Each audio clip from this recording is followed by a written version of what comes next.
Salve, muito bem-vinda, muito bem-vindo. Olha, tô nervoso, porque hoje a nossa convidada aqui do Splash Entrevista é internacional. Acho que é a primeira internacional que a gente faz e mandei muito bem. Não só porque ela é internacional, mas porque é alguém que eu admiro muito e eu nunca tinha entrevistado até hoje. Então, quando surgiu a oportunidade de falar com Kylie Minogue, eu falei, agora, bora falar. Kylie está lançando o disco novo. Na verdade, é um relançamento, é o disco, só que agora é um disco special guest list, aquela coisa toda. E olha, super guest, super convidados, entre elas até a diva da discoteca, Gloria Gaynor, sabe? É essa mesmo, I Will Survive. Pois é, tá gravando agora um dueto, uma música incrível, até menos dançante, mas muito, muito romântica, muito bacana, bem soul assim. Bom, deixa ela falar, né? Eu tive uma conversa bem gostosa, você vai ver na íntegra agora, eu e Kylie Minogue, ela lá na Austrália, 12 horas de diferença, aqui era de manhãzinha, ela estava de noite, ela para variar, linda, simpática e muitas saudades do Brasil. Você é fã da Kylie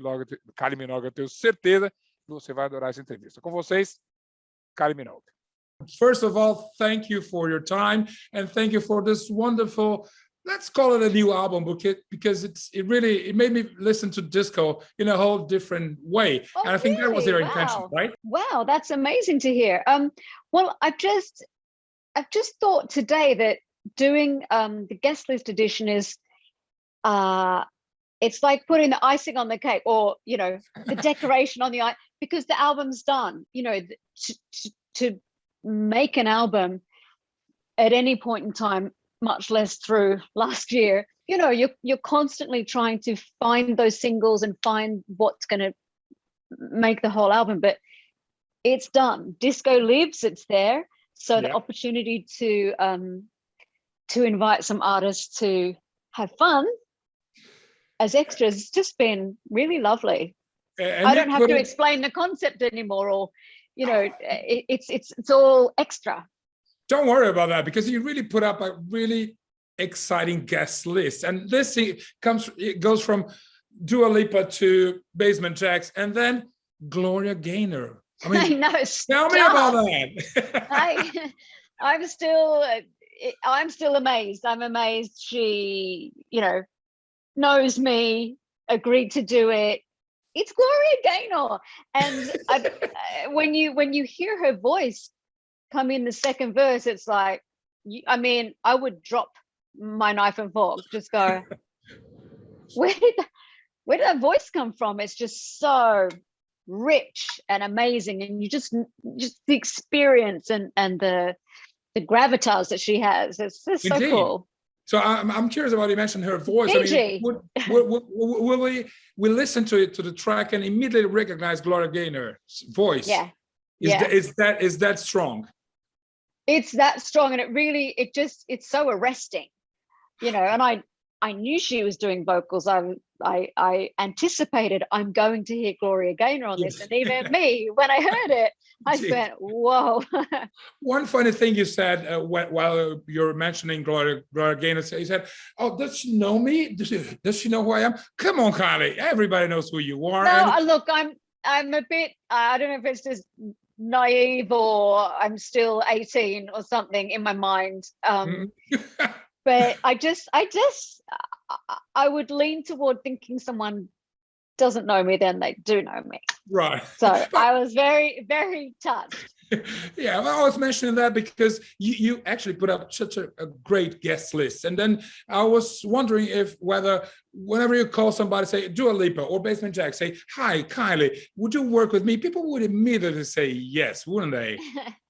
Well, they've been very generous. I would say there's what would scupper that slightly is if you've got your rollout of your album, or you've just in some people's schedules, it's just doesn't work for now. But I'm so happy with the 4 artists I have, that you've got disco legends, Dua Lipa's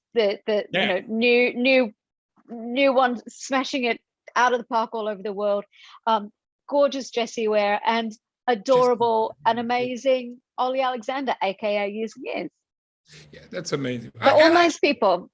I actually see a continuity. Can I say that? A continuous movement, you see, because let's say, if it started with Gloria Gaynor or even before that, then came many artists, then came you, and then people take you as a reference. I wonder if Dua Lipa thought, my God, I used to worship Kylie Minogue, and now I'm singing with her. Do you see this continuous link? I do, and I think it's so healthy to recognize what's come before. Yeah, so I can see that, and you know, thanks, Dua. She said some very flattering things about me, and you know, you can't help but feel good about it. Like, great, thanks. Well, come on, you deserve all the compliments, so don't worry about that. You mentioned that Disco was released last year, like a terrible year, and you were bringing people so much joy. I was wondering whether this guest list is more like a reward for your fans, and people say, okay, you came with me to this big party in such a dreadful time. You see, now I'll give you more of this. Is that part of your intention? I like how you've put it. I might roll with that, but yes, it's well, like I say, the work was done, and it was, my album Disco was living with a lot of people, and they really took it to heart, especially to heart last year. And yeah, so I don't know if it's a reward, but it's just, it's bonus material. Bonus. I like that. But still, I mean, I was reading some interviews from the disco era, and I said, like, would people really embrace a happy album? Because many artists were doing like very reflexive, self-reflective albums, say, what's going on, and then you actually would kind of swimming against the tide, which was like a you were on the bullseye, I guess, right? I mean, what was it back then? Well, I'd started working on the album before the pandemic and before lockdown. So we knew it was called Disco. We knew the concept. We had a couple of, we'd done quite a few songs, but we had a couple that we thought, this is a path. This is we found some of the DNA, and it can take a while to find that in the search. You know, how to do disco without it sounding like just a bad version of an amazing old song. So it took us a while, but I think if I hadn't started before lockdown, I don't think I would have made an album. I just can't imagine it. But we had the momentum, and but you're absolutely right.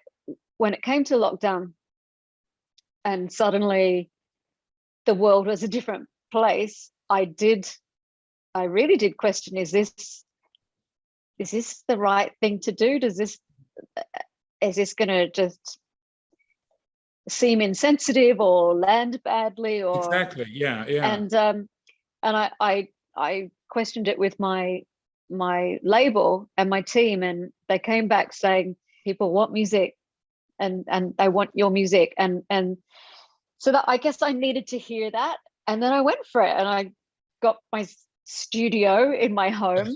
It looked like a jumble sale because there was clothes racks and clothes and duvets, and it wasn't exactly pretty or glamorous, but it did the job. And that the feeling, or the reality that we were all going through at the time, some of that is in there, but then there's also songs that are just, you know, escapism and fun. But and again, you were right in your intuition of that mood, you see, because not just you, but actually many artists, they bet on this feeling. People maybe because they had such a harsh year, they maybe want to not escape, but have like another side of their lives. Just even if it's, you know, 3-4 minutes of something. And of course there was enough other songs to, you know, to have your more emotional moments. But indeed, I think you know, radio, TV were doing their best to keep our spirits up. Yeah, indeed. And you artists, you did it the same, and we are very grateful to that. It was not lost on me at all that a lot of us, not touring, you know, or the touring team, of course, that's that's a whole other story. Hopefully that will get back on its feet sooner rather than later, but certainly recognizing that music was one of the things that was able to travel. Indeed. It could still reach people, and that was so touching and gratifying. And speaking of reaching people, I want to talk about your fans. You see, it's such a huge fan base. I did a teaser that said, guess who I might be talking this week? It's Kylie Minogue, and my social network went berserk. I mean, that's absolutely like that. So again, and it's been a while that it's been like that. How do you explain that? I mean, people really worship you. I mean, and we're talking about Brazil. You say, I know you love Brazil. You've been here. I mean, you did great shows in Brazil. I attended a few of them. But again, this is a very neat and close relation to your fan base, isn't it? It's a beautiful thing. It's absolutely a beautiful thing. And I don't have the answer, and I don't really want the answer, because I'm not sure how long my music has been known in Brazil, but certainly, you know, for a while. I don't know since from the very beginning or not, but you know, we've all lived a bit of life, and I think a lot of my fans have seen me from like 19 years old, and we all just go through stuff, you know, and I think they know I try to do my job and what I do with passion and integrity, and I really want it to be as good as it can be. That doesn't mean it always is, but the effort is there, and sometimes it hits better than others. But yeah, definitely. But again, for an artist like yourself, I mean, it's a real bit long and a very successful career span, and you had to go through a lot of reinventions. You see, I remember every new records of yours, it's like, here comes Kylie. Oh, but maybe it's not Kylie. Oh, it is Kylie, and it's not. I mean, as an artist, how do you see this art of reinventing yourself all the time? So much as reinvention, but just evolution and changing. I've always liked fashion and you know, just I don't know, moving with the times, and fortunately it's worked out for me. It might not work for everyone, but I've been able to shapeshift. Maybe it's the actress in me. I just like being malleable and playful with those things. I mean, it helps, it gives different albums their identity, but it's just it's genuine from me. It's not you know, oh, who am I going to be next? It becomes part of the project, and I'm thankful, because I hate being boxed in, and I've had that through my career where you're this, you can't do that, you're doing that, you don't like. That never made any sense to me.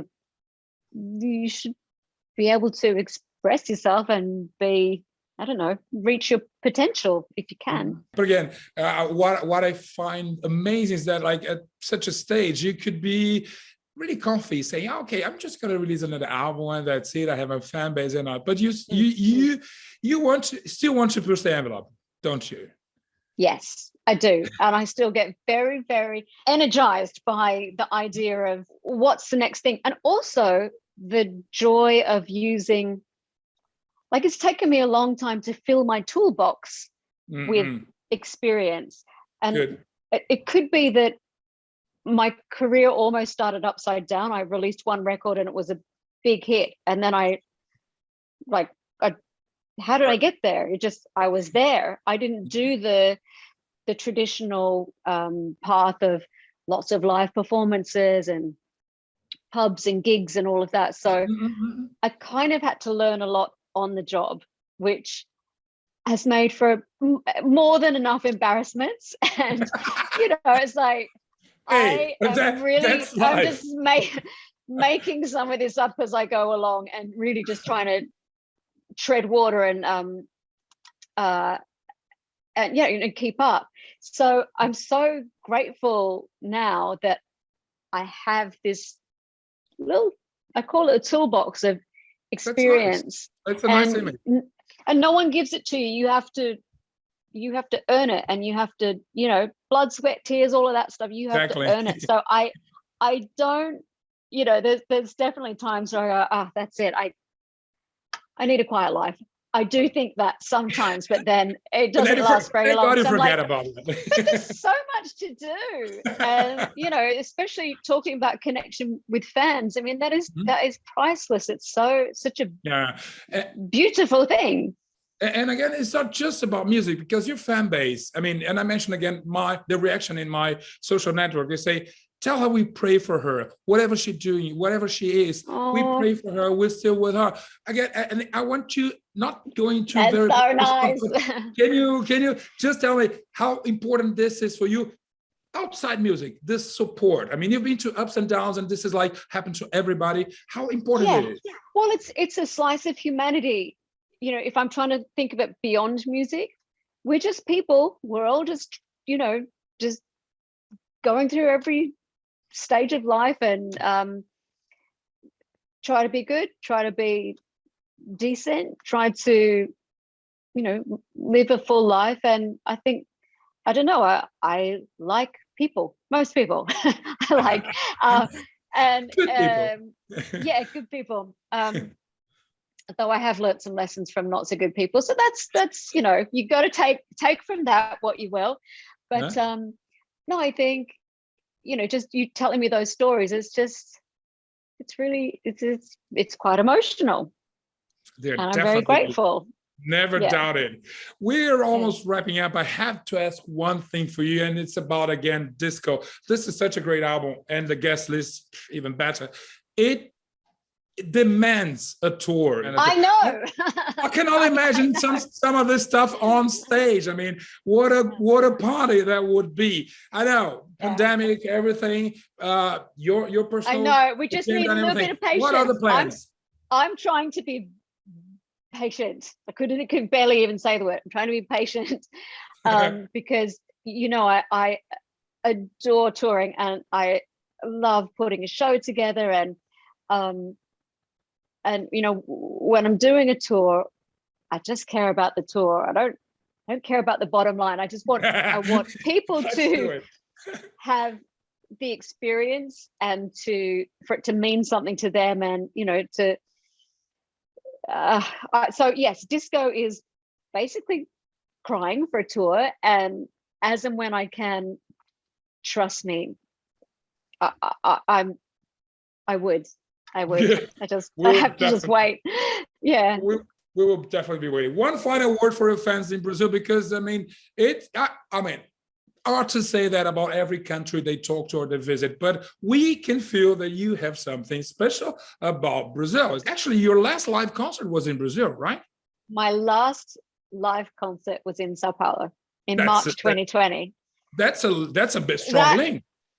It's huge, and at the time we didn't know if we were going or the show was cancelled. Like, it was very in the balance, and and we went, and it was not long after that that everything the world was changed. So I can still hear the crowd. I actually just said to my friend earlier, he was doing my hair and makeup, which I needed, and there was like no expression on my face. I said, I'm thinking of, I've got In My Arms going through my head at that show, because that's amazing. I hadn't sung that song in a long time, and I knew it was a big hit in Brazil. We said, we've got to put it in the set, and literally, I mean, I couldn't hear myself. It was phenomenal. So yeah, it's for whatever reason, it's a love and a passion that runs deep, and I just can't wait to see you all again. And we can't wait to see you again. Please bring that big disco party tour, entourage, whatever, to Brazil as soon as you can. I will, I promise. And thank you for your time again and your gracious attention to us. Best. Thank you. Bye-bye. Bye. Saudade, cara. Então volta para o Brasil. Você fez o último show antes da pandemia, então seu primeiro tem que ser no Brasil também. A gente já vai estar te esperando. E você que é fã, gostou da entrevista bacana? Se gostou, manda um recado para a gente, @splash_wall. E a gente se vê na semana que vem com uma entrevista mais especial ainda. Isa vai estar aqui com a gente no Splash Entrevista. Ó, só coisa boa aqui. Até semana que vem.